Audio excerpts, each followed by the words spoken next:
আসসালামু আলাইকুম, শুভ সকাল। অ্যাপারেল ম্যানুফ্যাকচারিং লেকচার নাম্বার 4 এ স্বাগতম সবাইকে। লেকচার নাম্বার 3 তে সবাইকে স্বাগতম।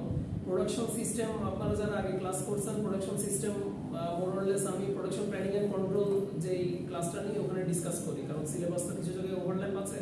তো এই প্রোডাকশন সিস্টেমটা আপনারা প্রোডাকশন প্ল্যানিং এন্ড কন্ট্রোলে ভালোভাবে আপনাদেরকে ক্লিয়ার করে দেব। আজকে যদি ক্লাস নাও হয় নেক্সট উইকে ক্লাসে আর ম্যাটেরিয়াল তো প্রোভাইড করে দিচ্ছি এই রবিবারের ভিতরে।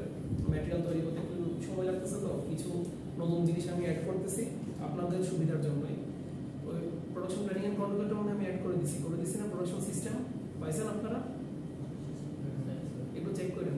প্রোডাকশন প্রোডাকশন সিস্টেমের প্রকারভেদ, ওইটার লেকচারটা আমি আপনাদের পিপিসি 11 ব্যাচ যারা আর কি আপনাদের পোর্টালে দিয়ে দিছি অলরেডি। আপনারা একটু চেক করে আমাকে জানাবেন পাইছেন কি না, পাইলে বলবেন।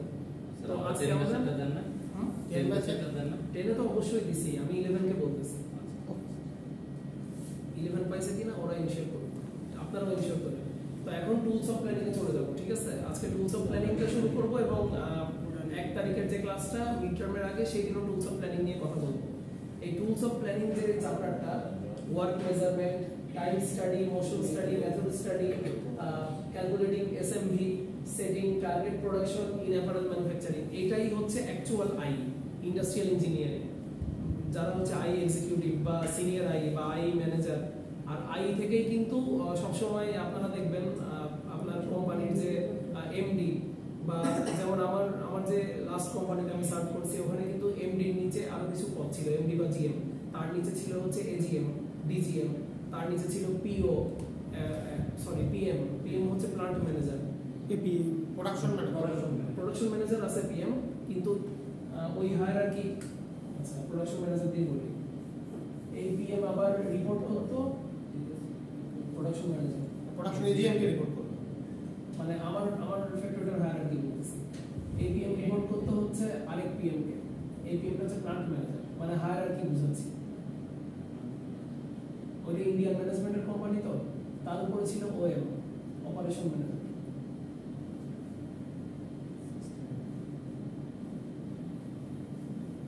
তার উপরে ছিল হচ্ছে ডিজিএম, এজিএম নাই এখানে, তার উপরে নাম হলো ডিজিএম ছিল না, এগুলো সব ইন্ডিয়ান সব।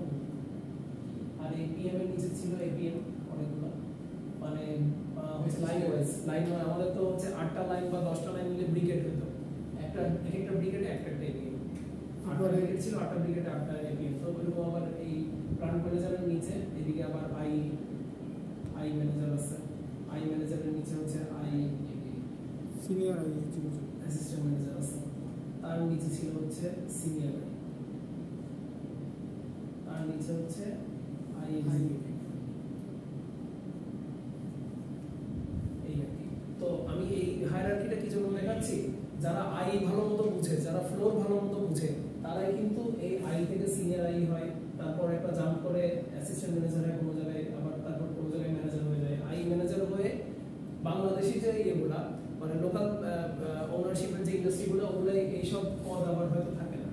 এগুলো মূলত হচ্ছে আর&ডি টাইপের আর কি, রিসার্চ এন্ড ডেভেলপমেন্ট, বা তারা কিভাবে আরো ডেভেলপ করতে পারে তাদের অপারেশন সিস্টেমটা। যেমন আমি গতকালকে আমার এক্স একটা কলিগের সাথে কথা বলতেছিলাম, জুনিয়র, তো কোনো কিছু শেয়ার করার লাগলে বা ওর যদি একটু মন খারাপ হয় ও আমার কল দেয় যে অফিসে এরকম কি চলতেছে।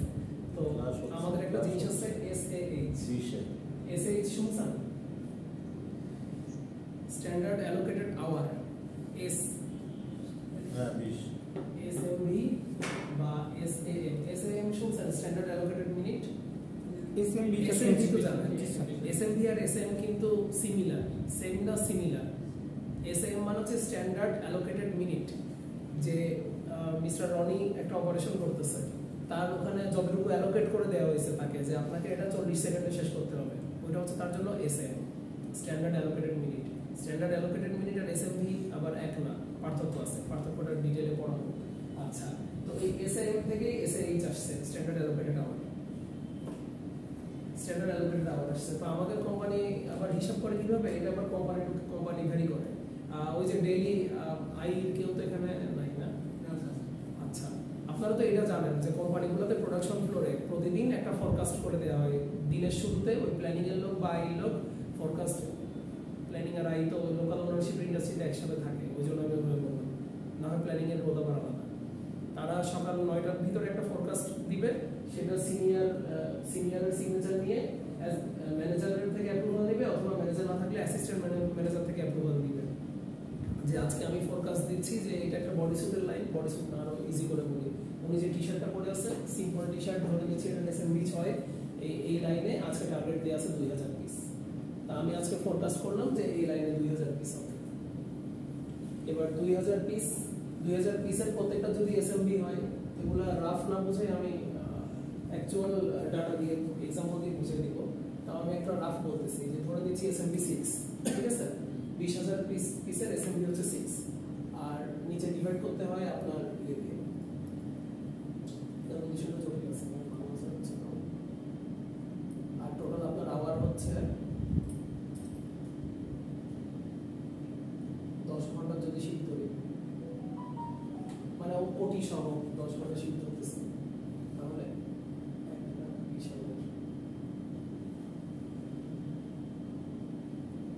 আর নিচে ভাগ হবে টোটাল ম্যানপাওয়ার।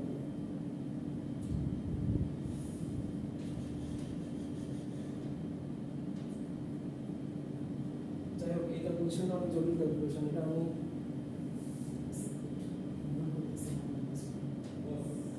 এইটাতে পরে আসবো, ঠিক আছে? এগুলো আপনাদেরকে বুঝাই দিয়ে যাবো, এটা ফ্যাক্টরি ভ্যারি করে। আজকে আগে বেসিক থেকে পুরোটা করি। এটা আমি খুব এসএএম এর পার্থক্য দেখা দিয়ে কি জন্য বলতে চাচ্ছিলাম, আমি যখন ইন্ডাস্ট্রিতে ছিলাম তখন পার লাইন মানে প্রত্যেকটা লাইন কিন্তু একটা লাইনের সাথে একটা লাইন কম্পেয়ার করার জন্য এইসব জটিল ক্যালকুলেশনগুলো বের করা হয়েছে। মূলত এই লাইনে চলতেছে টি শার্ট, এই লাইনে চলতেছে পোলো শার্ট, তো দুই লাইন কি একসাথে কম্পেয়ার করা যায় কে কত প্রোডাক্টিভ? না স্যার, ওইটা বের করার জন্যই, দুটো লাইনকে কম্পেয়ার করার জন্যই যে আসলে কে কতটা প্রোডাক্টিভ হচ্ছে, এটা বের করার জন্যই এসএইচ এর হিসাব আসছে, স্ট্যান্ডার্ড অ্যালোকেটেড আওয়ার। আর আমার ফ্যাক্টরিতে আগে এসএইচ টার্গেট দেওয়া ছিল 300 হইতে হবে প্রতিদিন, দিন শেষে এই লাইনের এসএইচ 300 হইতে হবে, এই লাইনের এসএইচ 300 হইতে হবে। ওটার জন্য এই গুণভাগ হয়। এখানে কি কি জিনিস গুণভাগের ভিতর থাকে? এসএমবি থাকে, তারপর নাম্বার অফ ম্যান পাওয়ার থাকে, তারপর হচ্ছে শিফট নাম্বার অফ আওয়ার আছে, যে নাম্বার অফ আওয়ার।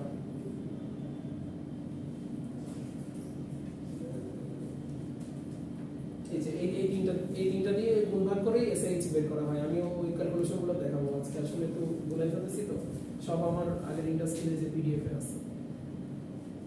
আজকে বেসিক লেখাপড়াটা শেষ করি। তো কম্পেয়ার করার জন্য এসএইচটা লাগে, এবং আমার ফ্যাক্টরিতে 300 টার্গেট ছিল, এখন ওটা 330 করে ফেলছে। তো ও আমার সাথে একটু নিজের হতাশাগুলো বলতেছে যে মানে এত কষ্ট করে 300 তুলে দিলাম, এখন আবার 330 তুলতে হবে। মানে কোম্পানি ওইভাবেই চলে, 330 এর পর বলবে 350 করতে, এইভাবে চলবে। হ্যাঁ, মানে যখন টার্গেটটা ফিল আপ হবে তখনই বলবে আরেকটা বাড়াবে। হ্যাঁ, আরো মানে নতুন টার্গেট আসবে। টার্গেট ফিল আপ না হলে তো কত কথা এটা সেটা চলতেই থাকে, আর টার্গেট ফিল আপ হলে টার্গেট বেড়ে যাবে। হ্যাঁ, আরো ইমপ্রুভমেন্ট করতে হবে। আচ্ছা, ঠিক আছে,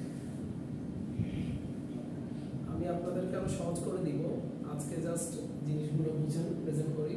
ইন্ডাস্ট্রিয়াল ইঞ্জিনিয়ারিং কি? ইন্ডাস্ট্রিয়াল ইঞ্জিনিয়ারিং হচ্ছে যে আমার যে প্রসেসটা, সেই প্রসেসটার ডিজাইন করা, যে প্রসেসে আমি কাজ করব সেই প্রসেসটা ডিজাইন করা। যে প্রসেসটা আমি ডিজাইন করা মানে তো বুঝতেছেন, তৈরি করা। একটা প্রসেস আমি জানি না কিভাবে করতে হয়, আমি ওই প্রসেসটা তৈরি করলাম। যে যেমন ইয়ের ক্ষেত্রে, টি শার্টের ক্ষেত্রে প্রসেস কি হবে? 4টা টুকরা লাগতেছে কাপড়ের, রিবগুলো বাদ দিয়ে বলতেছি। 2টা স্লিভ, 2টা ফ্রন্ট পার্ট, একটা ফ্রন্ট পার্ট, একটা ব্যাক পার্ট। তো প্রথমে আমি হচ্ছে শোল্ডার অ্যাটাচ করতেছি, শোল্ডার জয়েন করতেছি। শোল্ডার জয়েন করার পরে স্লিভ একসাথে শোল্ডারের সাথে লাগাই ফেলতেছি। শোল্ডার জয়েনের আগে কি করতেছি? শোল্ডার জয়েন করা, নেক রিব হচ্ছে শোল্ডার জয়েনের পরে প্রথমে শোল্ডার, তারপর হচ্ছে শোল্ডারের পর স্লিভ, স্লিভের পর আমি চাইলে নেক রিব অ্যাটাচ করে ফেলতে পারতেছি, কারণ ওটা একটা শেপে চলে আসছে গার্মেন্টস। নেক রিব তারপর দিতেই হবে। এরপর হচ্ছে সাইড সিন করার পর আমি হেম হচ্ছে স্লিভ হেমও, ওই স্লিভ হেম আমি আগেও করতে পারি। যারা নেক রিব অ্যাটাচ করে ওইটা আমি স্লিভ হেমও অ্যাটাচ করে ফেলে, স্লিভ রিবও অ্যাটাচ করে ফেলে, বা হেমিং করে। ইদার আপনি রিব অ্যাটাচ করবেন, আর যেমন এই যে ওনারটা হচ্ছে রিব অ্যাটাচ, আর ওনারটা এবার হেমিং আছে। হেমিংটা তো আগে আলাদাভাবে করে আনা হয়। যেমন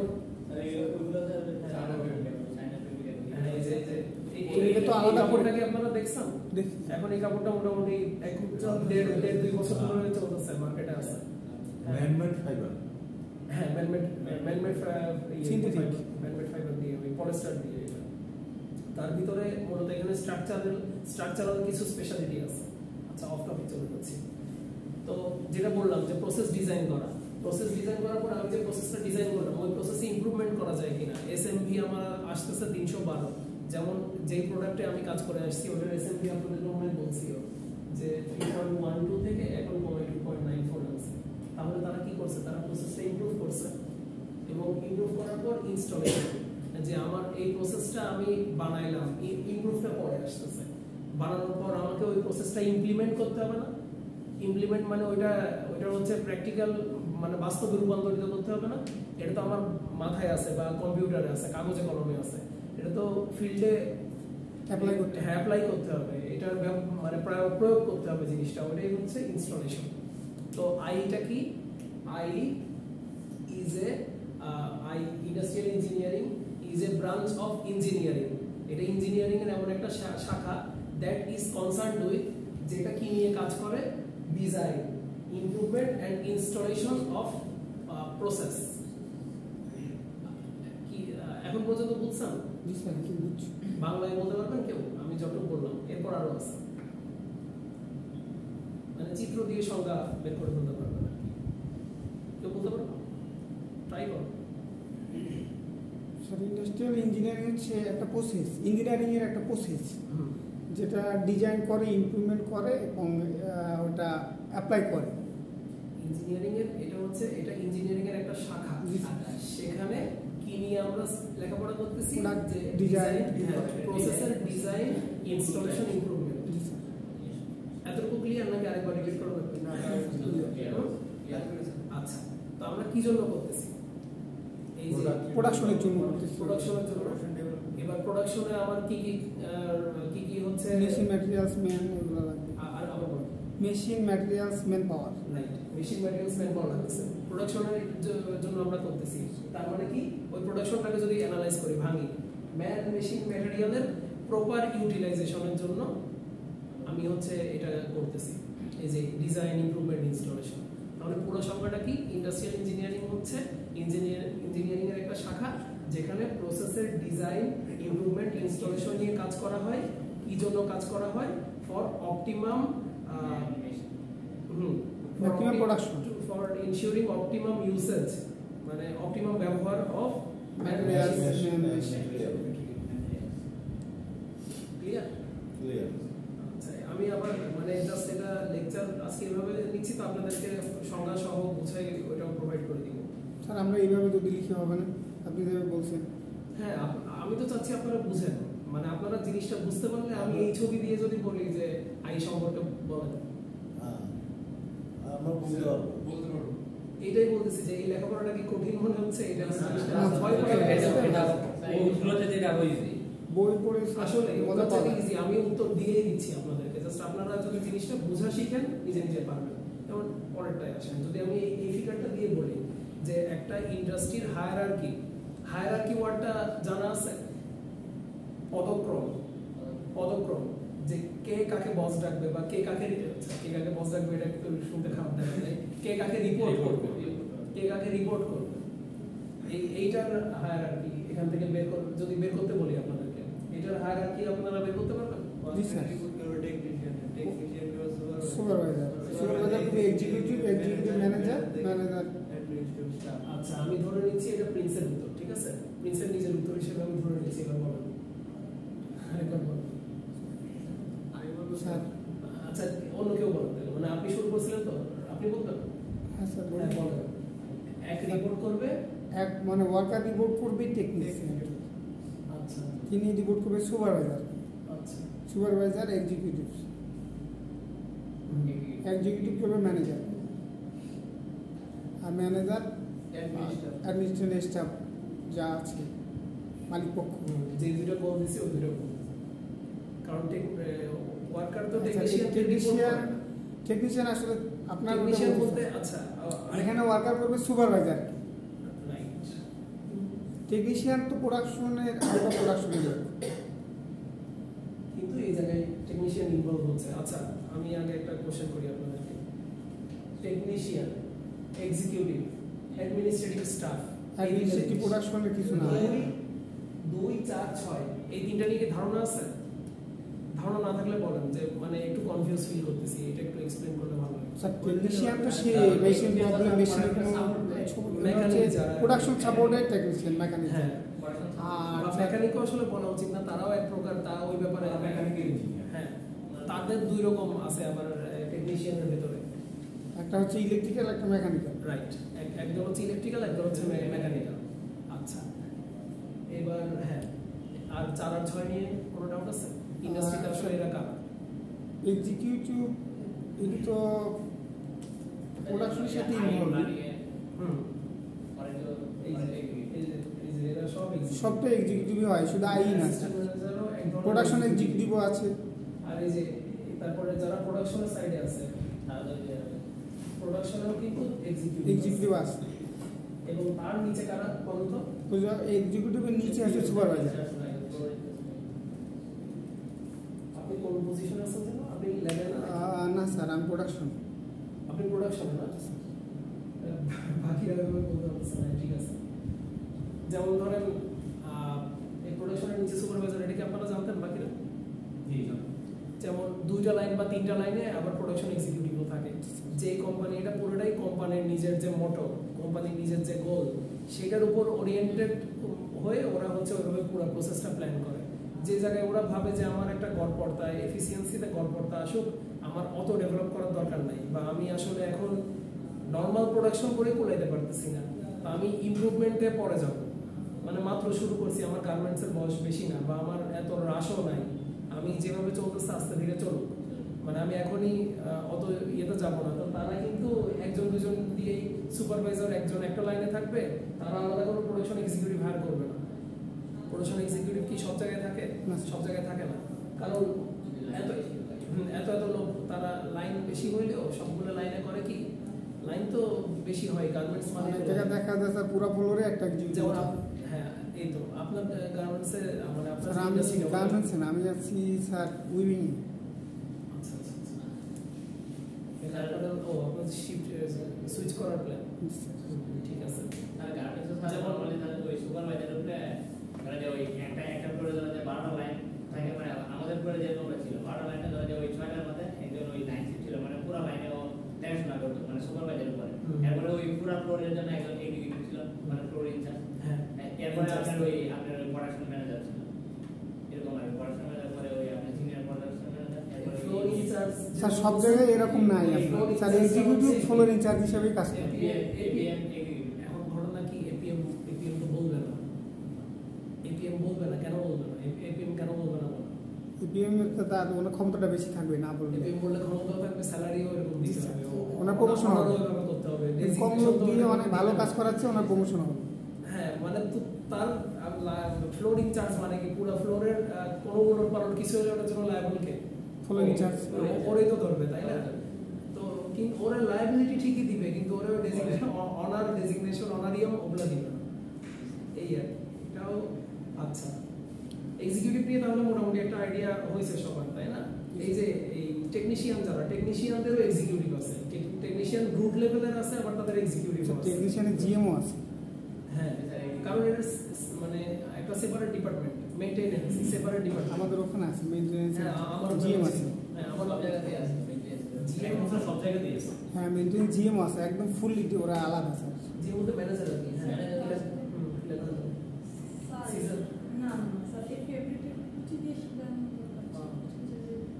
সিঙ্গেল নিডল নাকি কোনটা? আচ্ছা, ববিন লাগানো আছে কোনটায় দেখেন, মনে হয় ওই যে পিছনের মনে লাগানো আছে। কে করবে ক্লাসে? এখন সেলাই করার জন্য কে আছে?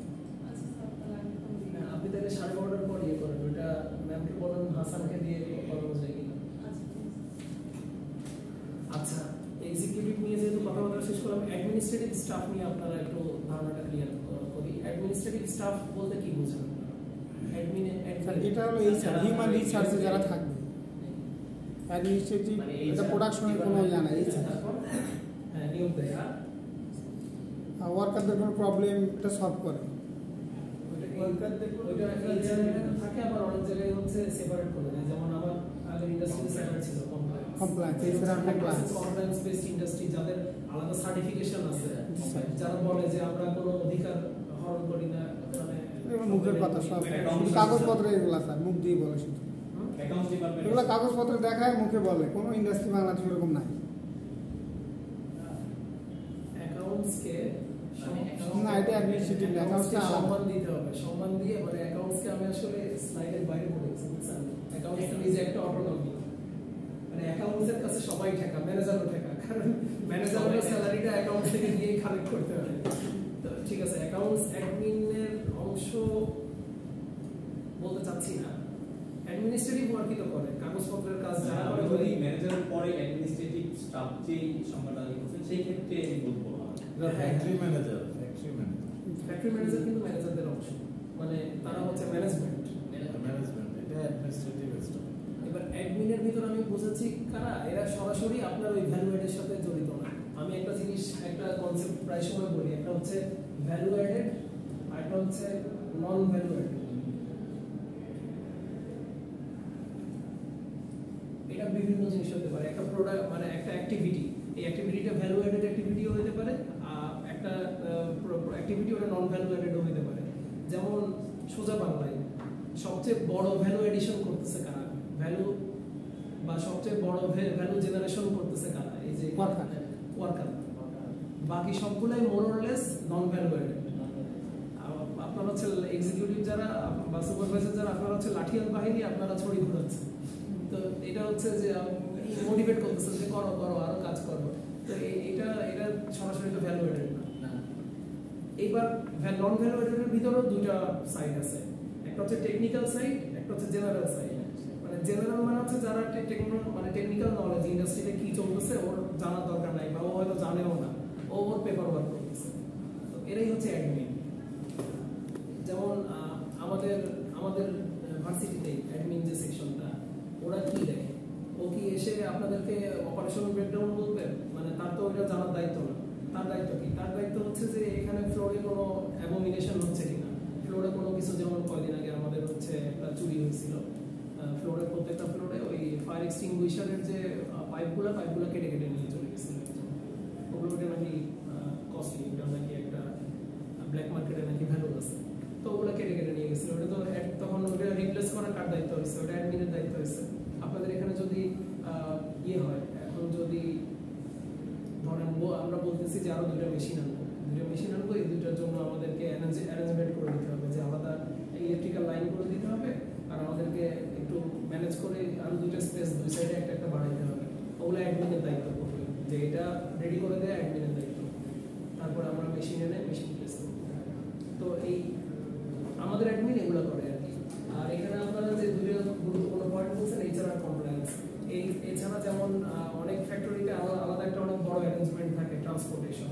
এখন এই সাইডে ইপিজেড গুলোতে ওটা আছে কিনা আমি জানি না। চিটাং ইপিজেডে মোটামুটি বড় বড় কোম্পানি যারা, তাদের সবারই আলাদা ট্রান্সপোর্টেশন আছে। স্যার আসেন।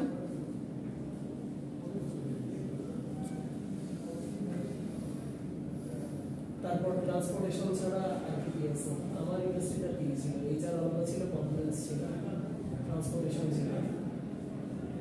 মানে এটার সাথে মনে হয় আপনারা পরিচিত না। ট্রান্সপোর্টেশন আলাদা, আপনারা মনে হয় কোনো সেকশন ডিপার্টমেন্ট দেখেন? আছে স্যার, আমাদের আছে। আপনাদের আছে? ও অ্যাডমিনিস্ট্রেটিভ।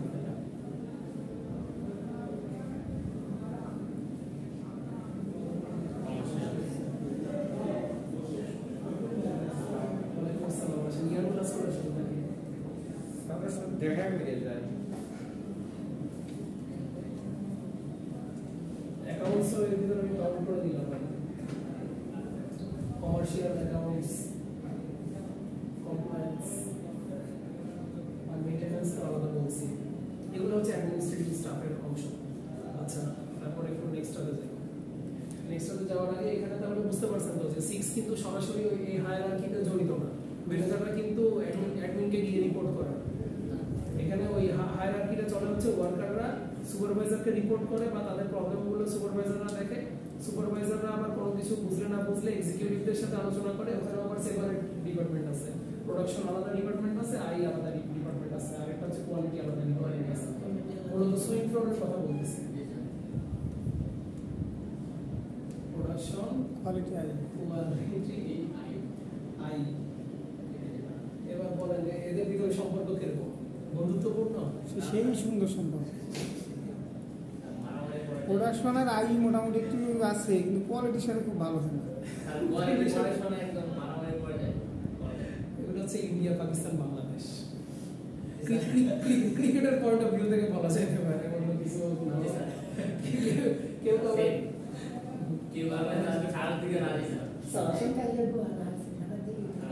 অবশ্যই স্যার বুঝতে পারছেন। আমাদের জাহিদ কায়সার স্যার, আপনারা হয়তো চিনেন। স্যারের মতো অমায়িক মানুষ কিন্তু অনেক, আমি ব্যক্তিগত জীবনে অনেক কম দেখছি। আর স্যারের খুব ইন্টারেস্ট হচ্ছে টেক্সটাইল ইন্ডাস্ট্রি সম্পর্কে বা টেক্সটাইল এনিথিং এন্ড এভরিথিং সম্পর্কে জানার ব্যাপারে। আচ্ছা, তো যেটা বলতেছিলাম, প্রোডাকশন আর আই এদের ভিতর কনফ্লিক্ট কোন জায়গায় বলুন তো? প্রোডাকশন আর আই ভিতর গ্যাঞ্জাম কোন জায়গায় হয়? এগুলো ধরেন আমি এক্সামে দিয়ে দিতে পারি। আচ্ছা, ইফিসিয়েন্সি প্রোডাকশন ওরা তার আই তো শুধুমাত্র দেওয়ার জন্য আসে। স্যার আই তো টার্গেট দিয়ে দেয় যে আমরা শুধু টার্গেট দিয়ে যায়, আর এটা হোক বা না হোক করতে গেলে আমার 70% আর 60-65% হয়। স্যার এই জায়গাটা নিয়ে ওই ওদের সাথে ঝামেলাটা হয়। এটা কি বাকিরা বুঝতেছেন যে কোন জায়গায় কনফ্লিক্ট অফ ইন্টারেস্ট কোন জায়গায় থাকে? মানে এগুলা একদম ফ্লোরের নলেজ, মানে এগুলা থিওরিটিক্যালি আসলে পড়ায় না, কিন্তু ফ্লোরে গেলে দেখ, মানে প্রথম দিন হাসি মুখে কথা বলতেন, এরপর দেখবেন না, এ তো আমার দলের লোক না। আমার দল চিনতে 2-3 দিন সময় লাগছে আগে, যে না এটা খুব ভালো মানুষ, মানে দাঁড়িয়ে আছে মুখে, কিন্তু না আমার সাথে, আমি এর দলে থাকতে পারবো না, চাইলেও এর সাথে আমার ঝগড়া করতে হবে, ওটা রেডি থাকতে হবে আমাকে। তো দল চিনা লাগে আগে। প্রোডাকশন আর আই, তাহলে ঝামেলাটা মিস্টার নূর বলবো। এবার তাহলে বলেন যে প্রোডাকশনের সাথে প্রোডাকশনের সাথে কোয়ালিটির সমস্যা কোন জায়গায় হয়? সব জায়গায় সমস্যা। কোয়ালিটির সাথে এটা প্রত্যেকটা জায়গায় সমস্যা। তো খালি প্রোডাকশন দিয়ে যাবে, কোয়ালিটি নির্বিশেষে, কিন্তু কোয়ালিটি তো চায় যে প্রোডাকশনে যেন মানে ডিসকোয়ালিফাইড কোনো প্রোডাক্ট না হয়। সেইটার জন্য ওদের সাথে কনফ্লিক্ট, যে তুমি প্রোডাকশন করছো কিন্তু তোমার এটা তো কোয়ালিটি প্রোডাকশন করছো কিন্তু কোয়ালিটি তোমার খারাপ হয়েছে, এটা রিজেক্ট। তো সেটা প্রোডাকশনের রিজেক্ট হলে তো প্রোডাকশন হবে না, lack of interest. Quality checker যারা বা কোয়ালিটি ইনচার্জ যারা, তারা আসবে মানে ইনলাইন ইন্সপেকশন বা এন্ড অফ লাইন ইন্সপেকশন করে একটা গার্মেন্ট নিয়ে, যে ধরেন আর্জেন্টিনা জার্সিটা নিয়ে আসবে, নিয়ে এসে স্লিভ অ্যাড আছে ওই যে আপ ডাউন ফল্টেক্স যেটা বলছিলাম, আপ ডাউন ফল্টেক্স যে ধরেন এখানে 3 জন হচ্ছে, প্রিন্স, মিস্টার শওকত-ই-ইলাহি আর মিস্টার রনিজ শেখ, 3 জন হচ্ছে ইয়ে করতেছে, স্লিভ অ্যাটাচ করতেছে। তার বলবে এই স্লিভ অ্যাটাচটা কি করছিস? আমরা থ্রেড দিবে, এটা কিন্তু আমি বের করতে পারবো, আসলে বের করতে পারবে, কারণ আমাদের হচ্ছে আমি বলছিলাম বারকোড সিস্টেম ছিল আমাদের ওখানে, কে কোন বান্ডিল করছে, কোন বান্ডিল থেকে কোন পিসটা আসছে, প্রত্যেকটা সাইজ দেখে শেষ পর্যন্ত যাবে। হ্যাঁ, তো বলবে, তখন এটা পাওয়া গেল যে প্রিন্স করছে ওই জিনিসটা। এবার প্রিন্সকে এরপর হচ্ছে ইয়ে করবে 7.0, এটার কথা বলছিলাম 7.0 ইন্সপেকশন সিস্টেম। এটা মানে কোয়ালিটির সাথে পড়াশোনা জানানো হয় বলতে ধরেন যে ওই মানে একটু সামান্য পরিমাণ ধরেন যে ওয়াটার, এটা ধরেন যে মানে চলে যায়, কিন্তু পারে কি করে এইগুলো আটকে রাখে। হ্যাঁ, তখন ওদের সাথে এই যে মারামারিটা প্রোডাকশন হ্যাম্পারটা বেশি হয় কোয়ালিটির কারণে। হ্যাঁ, ওটা তো চলে, আর বলে না একদম 100 তখন এই স্যার একদম হাতাহাতি করে যায়। হাতাহাতি করে যায়, আমি কোনদিন দেখি স্যার এই ব্যাপারটি নিয়ে স্যার হয়, স্যার আমরা এরকমটা হয়। তো ওই যখন তখন আবার আই আসবে, আই আসে, আই আর প্রোডাকশন বন্ধু বান্ধব হয়ে যায়। আই প্রোডাকশনের সাথে সম্পর্ক ভালো, যে কি করে ও এত ধরে কেন, না আইলে তো প্রোডাকশন লাগবে, আই প্রোডাকশনের সাথে প্রোডাকশন তখন, হ্যাঁ প্রোডাকশন তখন টার্গেট পূরণ হইতেছে। প্রোডাকশন তখন এসে দেখে বলে যে দেখেন এই অল্প একটুর জন্য বাদ দিয়ে দিছে, বলছে মানে আমার এসে বলতো, আমিও করতাম যে আইরা বেশি বাড়াবাড়ি করে এই সেই। তারপর সামনে আসলে ওরে আবার সাইডে নিতাম, কোয়ালিটির লোকটারে সাইডে নিয়ে বুঝাইতাম, আর ও তো নতুন ওয়ার্কার, নতুন আসছে, ওর একটু এরকম ভুল হচ্ছে, ওরগুলা অ্যালাউ করতে, না হয় আমরা আবার টার্গেট অ্যাচিভ হবে না। এই হচ্ছে ত্রিমুখী সম্পর্ক, প্রোডাকশন, কোয়ালিটি আর আই। এবার ডিফারেন্ট মেশিনারিজ, এগুলো তো আপনারা কম বেশি জানেনই। ছবি দেখে আমার বলেন তো কোনটা কি মেশিন, এক নাম্বার কি মেশিন? Plain machine. এই সেট হচ্ছে তো এটা ওভারল্যাপ এক নম্বরে ওভারল্যাপ এক নাম্বার সিঙ্গেল এক নম্বর না স্যার এক নম্বরটা ওভারল্যাপ মেশিন। সরি এক নম্বর ঠিক আছে লেখা আছে, নাম্বার দেওয়া আছে। ঠিক আছে এবার বুঝছি। হ্যাঁ, কি মেশিন? ওভারল্যাপ। কারো কোনো সেকেন্ড আনসার আছে? স্যার এটা fourth grade overlap. Fourth red এটা কিভাবে বুঝলেন? একটা টেনশন দেখে আপনি ফোর্থ রেড বলতে পারলেন কেমন? হ্যাঁ, না ওই তো ওই এই চারটা টেনশনের দেখেই বলতে টেনশন থাম তো এক্সট্রাও থাকে। টেনশন থামগুলো এক্সট্রাও দেওয়া থাকে অনেক সময়। না একসাথে না তো ওই আপনার ওই জায়গায় ওই চারটা তো তিনটা থাকে। আমাদের ওই তিনটা কারণ আপনার হচ্ছে দুইটা লুপার থ্রেড আর দুইটা হচ্ছে নিডল থ্রেড। পাঁচটা থাকে কিছু কিছু জায়গায়। এই চিত্রটাতে চারটা আছে, আপনাদের এটা মনে হয় চারটা, তাই না? আর আমাদের পিছনের ওভারল্যাপটা তো চারটা সম্ভবত। আগে তো Things কি বলেন, এটা overlap? এই মেশিনগুলা একটু প্র্যাকটিক্যালি এই পার্ট টু পার্ট আমাদেরকে একটু শেখানো দরকার, যে এটা লুপার, এটা আচ্ছা, এই লুপারটা তো হবে না, এটা বুঝে ফেলে। লুপারটা আমি দেখাচ্ছি। দেখাচ্ছি। বাসায় নিয়ে যেতে। এটা জানাটা দরকার আগে। মেশিন কোন মেশিন কি, কোনটা কোন মেশিন। আমাদের স্যার এই ক্লাসগুলো খুব ভালোভাবে করা দরকার। তো মেশিন না চিনতে পারলে কাজ হবে না। মেশিন এটার নাম কি, এগুলো তো আমরা জানি না। এই যে বিকাশ ক্যামেরাটা একটু ঘুরে দিন প্লিজ। আমাদের দেখা সবাই বিকাশ পিছন থেকে নিচে দেখেন, এই যে দুইটা সুতা নিচে দিচ্ছে, দুইটা সুতা নিচে দিচ্ছে। সারা না না সমস্যা নেই। এই দুইটা হচ্ছে লুপার। এখানে ববিন নাই, কোনো সেপারেট ববিন নাই। ববিন তো চিনেন সবাই। নিচেরটা ওরে ওরে নাই এইটা একটা লুপার। এর লুপার এটারও পাই না। লুপার কোনটা? এই যে লুপ তৈরি এই দুটাই। আর অন্য দুইটা যে এই ভিতরে এই দুটো হচ্ছে নিডল যাচ্ছে। কেউ এই ফ্ল্যাশ অন করেন, আমার মোবাইলটা ওখানে তো ফ্ল্যাশ অন করেন, এই যে নিডল, এখানে নিডল আর এখানে হচ্ছে লুপার দিচ্ছে। লুপার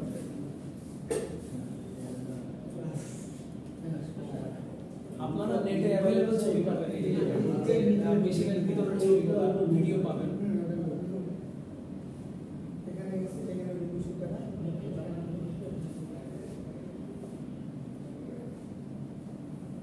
আমি সেলাই করেও দেখাবো একদিন, কিন্তু আজকে আরো বেশি ঝামেলা টামেলা আছে, তো আজকে আর বেশি চালাই দিচ্ছে। এই মেশিনের নাম কি স্যার?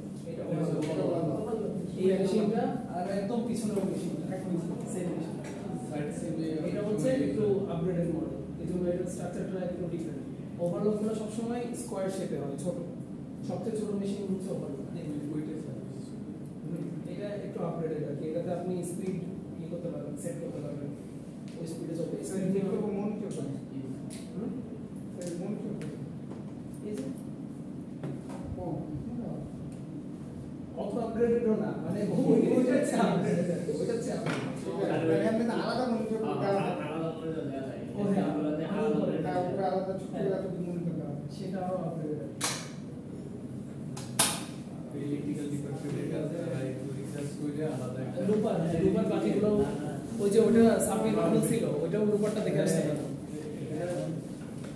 এটা হচ্ছে ফ্ল্যাট লক, এটা হচ্ছে এই যে এখানে 2 নম্বর যেটা আছে সেটা ফ্ল্যাট লক।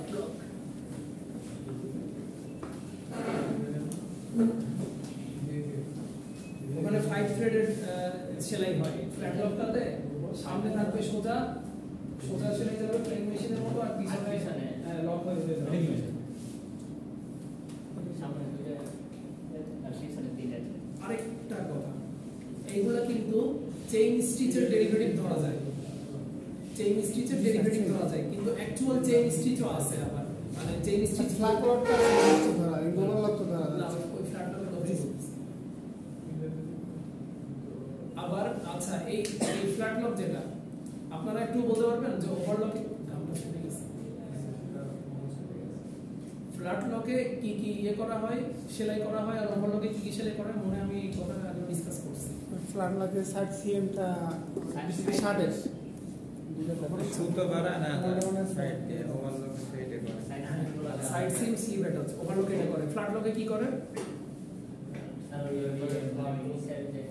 হ্যাঁ বটম হেভি একটু দাঁড়ান এই যে নিচের যে সেলাইটা আপনারা যারা হচ্ছে পোলো শার্ট বা টি শার্ট পরে আছেন এটা নিয়ে আইডিয়া নাই তারা একটু নিজেদেরটা দেখেন যে সামনে দুটো স্ট্রেট লাইন গেছে কিন্তু উল্টাইলে পিছনে দেখবেন লক হয়ে গেছে লক হয়ে গেছে এটাই হচ্ছে ফ্ল্যাট লক এটাই হচ্ছে সাবমিট যে দেখে বসে আছেন হ্যাঁ ওইটা ফ্ল্যাট লক আচ্ছা আর এটা তো plain machine universal machine plain পাশাপাশি সিঙ্গেল নিডল লক স্টিচ এবার সিঙ্গেল নিডল লক স্টিচের ভিতরেও কিন্তু ডেরিভেটিভ আছে ডাবল নিডল লক স্টিচ আছে ডাবল নিডল লক স্টিচের সেলাই আপনারা প্যান্টে দেখবেন বা যে জায়গায় টপ স্টিচ হয় বিভিন্ন জায়গায় টপ স্টিচ দেওয়া হয় এই যে যেমন মিস্টার মায়ারুন যে শার্টটা পরে আছে এই শার্টেও চাপ সেলাই হ্যাঁ এই চাপ সেলাইটাই প্লেন মেশিনে হয় আর যেখানে দুইটা সেলাই দরকার হয় মানে দুইটা সেলাই মানে কি ডাবল দুটো নিডল যাবে ডাবল নিডল লক স্টিচ ব্যবহার করা হয় আর আপনাদের আপনাদের জুনিয়রই 13 ব্যাচের ও যে আসলো ও এসে একটা কুচি কুচি মতো ইফেক্ট দিতে চাচ্ছিল তো এই কুচি কুচি ইফেক্ট দেওয়ার জন্য আসলে সেলাইটা কিভাবে করতে হবে সেলাই একটু করে থামাই আবার করে দিলে মানে ইচ্ছা করে ওটা একটা ফল্ট তৈরি করতে হবে সিম পাকারিং আর কি সিম পাকারিং और নিচে ইয়া দিয়েও তো দেওয়া যায় আর ওই গাইড ব্যবহার করলে ফিডারের কথা বলতেছেন ফিডার না স্যার আমি ওটাই বলতে চাচ্ছিলাম যে এটারও বাচ্চাদের পোশাকগুলো সাধারণত করে হ্যাঁ, রাফেল ফিডার্স। টেপ দিয়ে ওটা টেনে ধরে সেলাইগুলো পরে কুচি কুচি হয়ে যায় অটো মানে তো এলাস্টিকের কথা বলছি এলাস্টিক না ওটা ফেব্রিকের কারণে ওটা হয় এটা তো ফেব্রিকটা এক্সট্রা এলাস্টিক পাওয়া যায় এক্সট্রা এলাস্টিক ও, টেনে এটা- মেজারমেন্ট করে কাটা থাকে ওটা এখান থেকে টান দিয়ে ওইটা সেলাই করে ছেড়ে দিব অটো কুচি হয়ে যাবে ওইটা সামথিং টেপ মানে টেপটার নাম আমার মাথায় আসতেছে না ওটা এক ধরনের অ্যাকসেসরিজ মফলিন টেপ না কি জানি বলে পি দিয়ে টেফলন টেফলন টেপও বলতে পারে এটা আমার ওই জেজেমিলের পুরাতন ফাইল ঘাটতে হবে আপনি মোবাইল টেপের কথা কইতাছেন মোবিলন টেপ না মোবাইল টেপ না ইয়ে মোবাইল টেপ আমরা ইউজ করি স্যার এইটা কিন্তু আদর সেলাই করতে স্যার এটা কিন্তু ভ্যানিশেবল পরে ওয়াশ করতে করতে ভ্যানিশ হয়ে যায় কিন্তু কাপড়ের কুচিটা থেকে যায় কি ওই টেপ জি স্যার মোবিলন টেপ তো মোবিলন টেপ সাথে থাকে আচ্ছা আপনারটা বুঝতে পারছি ওটা এলাস্টিক আমার ইন্ডাস্ট্রিতে সিঙ্গেল নিডল লক স্টিচেরই ডেরিভেটিভ ছিল ডেরিভেটিভ বলতে মডিফাইড মেশিন ছিল ওগুলাকে বলতো হাফ ফিডার ফুল ফিডার মানে ওরা বলতো হাফ ফিডার ফুল ফিডার আবার কিছু মেশিনে এরকমও ছিল এই আরেকটা জিনিস এই ওভারলকে কিন্তু কেটে যায় ওভারলক বলছি এখানে ব্লেড এখানে ব্লেড নাইফ বা ব্লেড এটা আপনাদেরকে দেখানো হয় নাই ওটা কেটে নিয়ে যায় এই ইয়েতে সিঙ্গেল নিডল লক স্টিচেও কিন্তু ব্লেড কাস্টমাইজ করে অ্যাড করা যায় সেই ব্লেড কিন্তু আপনার সিঙ্গেল নিডল সেলাই করবে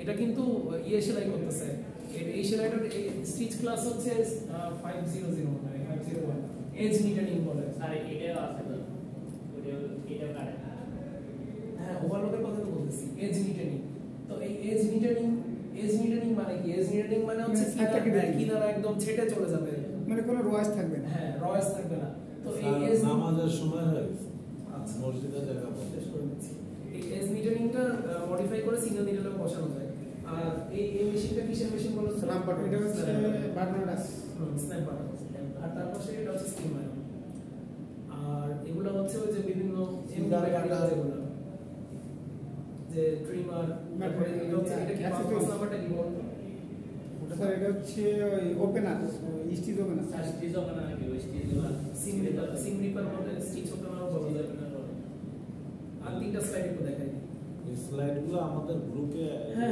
আমি দিয়ে দিব তবে আমি এই স্লাইডটা দিলে হবে আপনাদের এই যে আই সংখ্যাটা আগেরগুলো দিয়ে দেবেন আগেরগুলো বলতে এই যে এগুলোর সংজ্ঞা সহ আলাদা স্লাইড লাগবে না হ্যাঁ স্যার সবগুলো স্যার প্রোগ্রামও দিবেন এটা কি লাগবে আপনাদের আজকাল দেখলে তো সহজেই সংজ্ঞা দেওয়া যায় আচ্ছা আমি এমনি সংজ্ঞা লিখে এটা যেহেতু বুঝিয়েছেন আমাদের ওকে আমি সংজ্ঞা সহ লিখে আবার আলাদা করে দিব ভাবতেছিলাম আর 2 মিনিট থিওরি ক্লাস করতেছে এই যে ওভারলক মেশিনের কয়েকটা কমন সেলাই শুনে যান আপনারা আজকে অনেকজন আছেন ক্লাসে যাতে এই জিনিসগুলো আপনারা পরে জিজ্ঞেস করলে বলতে পারেন ওভারলক মেশিনে কারো কিছু কানেক্ট হয়েছে নাকি দাওয়াত দিছিলেন প্যাকেট করবেন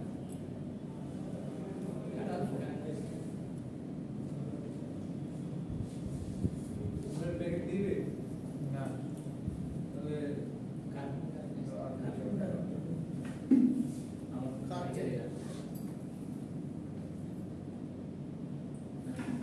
আচ্ছা এই জিনিসগুলো দেখে নেন ওভারলকে সবচেয়ে কমন সেলাই কি কি রিপ অ্যাটাচ কোনটা ওই যে মিস্টার রনি শেখের হাতে যে আলাদা রিপ ফেব্রিক আছে এই রিপ অ্যাটাচটা তারপর হচ্ছে কলার রিপ অ্যাটাচ এটা হচ্ছে শুভর কলার যেটা হ্যাঁ আপনার কলারটা শুভর না স্যার আমারটা তো এটা হচ্ছে রিপ না এটা হচ্ছে স্লিভ ওটা আছে কলার এই রিপটা অ্যাটাচ করতে আপনার কলার তো রিপ হ্যাঁ এটা ভিতরে দেখেন তো এইটা হলো ওভারলকের আপনার কলার তো রিপ কলার রিপ কিন্তু এই ভিতরটা টেপ তাই বলতেছি হ্যাঁ হ্যাঁ টেপ তো টেপ হলো সিঙ্গেল নিডলে করে আচ্ছা তারপর স্লিভ অ্যাটাচ সাইড সিম তারপর হচ্ছে ফ্ল্যাট লকে হচ্ছে ওই যে স্লিভ হেমিং যেটা নূর বললো sorry bottom Hemming bottom binding বা হেমিং আচ্ছা বাইন্ডিংটা নিয়ে একটু স্কিপ হয়ে গেছে ওই যেই উনি বললো যে ওনার পিছনে ইয়ে আছে পাইপিং আছে বাইন্ডিং আছে এটা কিন্তু ফোল্ডার দিয়ে করে ওভারলক মেশিন ওভারলক বলতেছি মিস্টার সাবির বসে আছে যে ফ্ল্যাট লক ওই ফ্ল্যাট লকে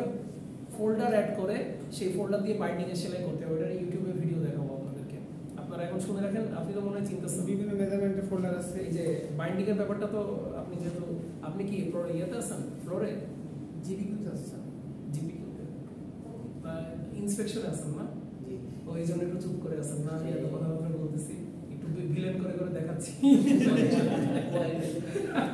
না কোয়ালিটি হচ্ছে কোয়ালিটি আছে বলে ফ্যাক্টরি আছে বিজনেস আছে কোয়ালিটি না থাকলে অর্ডার আর সেকেন্ড টাইম আসতো না ঠিক আছে কোয়ালিটিটাই সবচেয়ে ভিকটিম হয় এখানে চুপ করে রয়েছে স্যার কোনো কথা নাই কোয়ালিটিটাই সবচেয়ে মাইর খায় সব জায়গা থেকে কোয়ালিটি মাইর খায় কোয়ালিটি আসলে কারণ কোয়ালিটি নির্যাতিত জাতি কারণ এই যে যখন এরা প্রোডাকশনটা একটা শিপমেন্ট যখন যাবে তখন মার্চেন্ডাইজার এসে ওই কোয়ালিটিরই প্যারা দেয় কোয়ালিটি আসলে 6টা বাজে ছুটি হয় না আই কিন্তু যখন শিপ প্রোডাকশন কিন্তু আগে বাসায় চলে যায় আই থাকা লাগে স্যার ফ্লোর দিয়ে প্রোডাকশন বাইর করতে পারলে যত দায় সব কোয়ালিটি প্রোডাকশনের কোনো সমস্যা নেই তো তোমরা নিছো কেন হ্যাঁ তা আপনারা ইয়ে করবেন ওনাকে একটু ভালোবাসি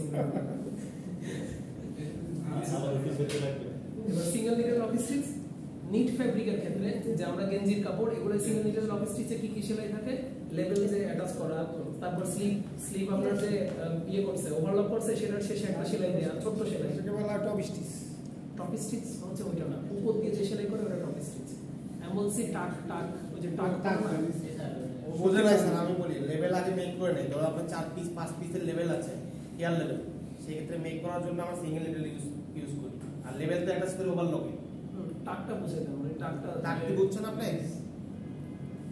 ধরেন আপনার 4টা পেপার একলগে অ্যাটাচ করবেন কি করেন গ্লু দিয়ে অ্যাটাচ করেন বা পিন আপ করেন পিন আপের সিস্টেমটা হচ্ছে সিঙ্গেল নিডলে করি তার মানে স্যার ওই স্টিচের লাস্টের যে ব্যাক সাইড আছে ওটা লেভেলটা বলবেন না এবার ইয়ে বলেন ওনারা হচ্ছে স্লিভ এন্ড ট্যাগ বা হচ্ছে কি বলে এই যে ওভারলক এন্ড ট্যাগ এটা বলেন এখন আমি বলি ধরেন ওভারলক আমরা টাক করছি ওভারলক দিয়ে অ্যাটাচ করছি অ্যাটাচ করার ক্ষেত্রে অনেক সময় বায়ারের যদি রিকোয়ারমেন্ট থাকে যে সিঙ্গেল নিডলে আমার টাক দিয়ে দিতে হবে এখন দিতে হয় না এটা স্যার বায়ারের রিকোয়ারমেন্ট কস্টিং ইস্যু স্যার আপনি একটা মেশিন চালাবেন ইস্যু তো আছে এসএমভির ইস্যু আছে অবশ্যই কিন্তু বায়ারের রিকোয়ারমেন্ট থাকে ছাড়া স্যার ওভারলকের পিছনে টান দিলে তো ওভারলক খুলে যাবে হ্যাঁ ওই তো খুলে যাবে বা ওটা উইক থাকবে ওই জায়গায় হালকা টান লাগলে খুলে যাবে ওটা দেখতেও খারাপ লাগে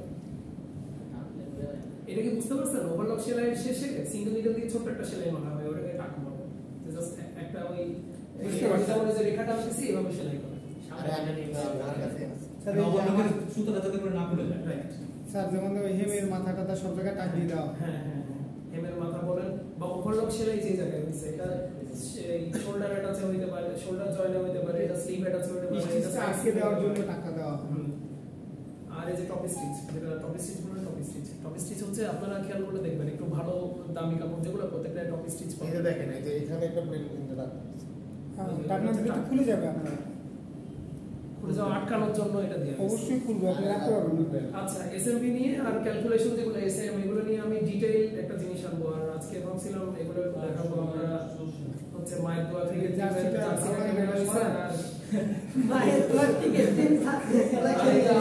আমি এই প্রোডাক্টটা নিয়ে কাজ করতাম এগুলো একটু বলতাম রামপার দিয়ে স্যার রামপার বুঝিনি এই যে এই যে প্রোডাক্ট রামপার ও এটা কিন্তু বডি স্যুট এইটা রম্পারের এরকম না রম্পারের একটু ডিফারেন্ট হয় মানে বডি স্যুট বলতে বডি স্যুট হচ্ছে গাসেট ঠিক আছে আমার রামপারও তো কাছে ইউজ হয় মানে রাম্পার বা রম্পার যাই বলো ওটা তো পা থাকে না এখন আমি বলি স্যার আইটেম বেস করে হচ্ছে আপনি যেটা বডি সুটও বলে কেউ কেউ রাফারও বলে গেছে গাছের থাকলে যে আমরা শুধু বডি সুট বলে দেবেন তা না পা থাকলেও একটা বডি মানে পা যেটা বলে স্যার বলছে আমার আমাদের জায়গায় সাতটা লাখ